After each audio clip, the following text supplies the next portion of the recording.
Good morning every one. எல்லாரும் எப்படி இருக்கிறீங்க? இந்த புதிய நாளை ஏசப்பா நம்மளுக்கு கொடுத்ததுக்காக அவருக்கு நன்றி சொல்லுவோம். ஏசப்பா, இந்த புதிய நாளை எங்களுக்கு கொடுத்தீங்களா இருக்கா, உமக்கு நன்றி செலுத்துகிறோம். இந்த நாளில் நாங்கள் கைட்டு செய்கிற ஒவ்வொரு காரியத்தையும் உடைய கருத்துக்களாக நாங்கள் ஒப்பு கொடுக்குறோம்.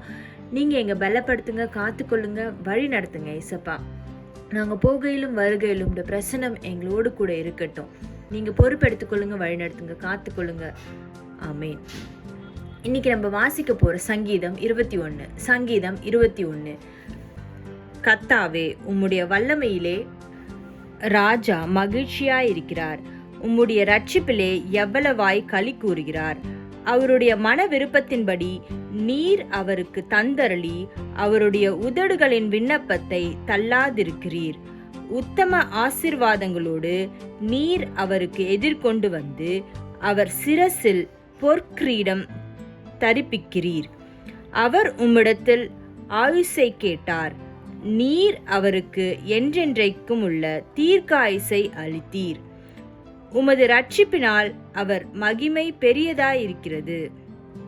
மேன்மையும் மகத்துவத்தையும் அவருக்கு அருளினீர். அவரை நித்திய ஆசீர்வாதங்களுள்ளவராக்குகிறீர். அவரை உம்முடைய சமூகத்தின் மகிழ்ச்சியினால் பூரிப்பாக்குகிறீர். ராஜா கர்த்தர் மேல் நம்பிக்கையாயிருக்கிறார்.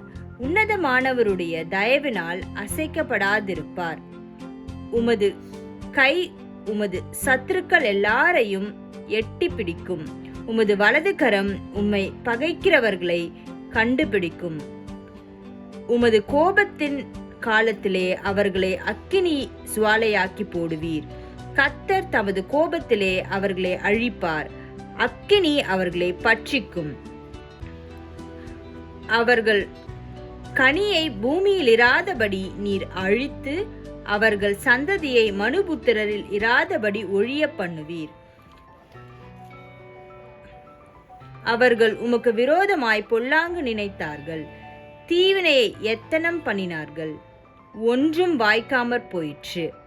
அவர்களை இலக்காக வைத்து உம்முடைய அம்புகளை நாணேற்றி அவர்கள் முகத்திற்கு நேரே விடுகிறீர்.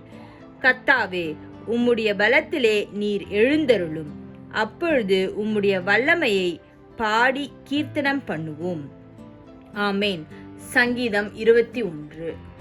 Have a good day. Thank you.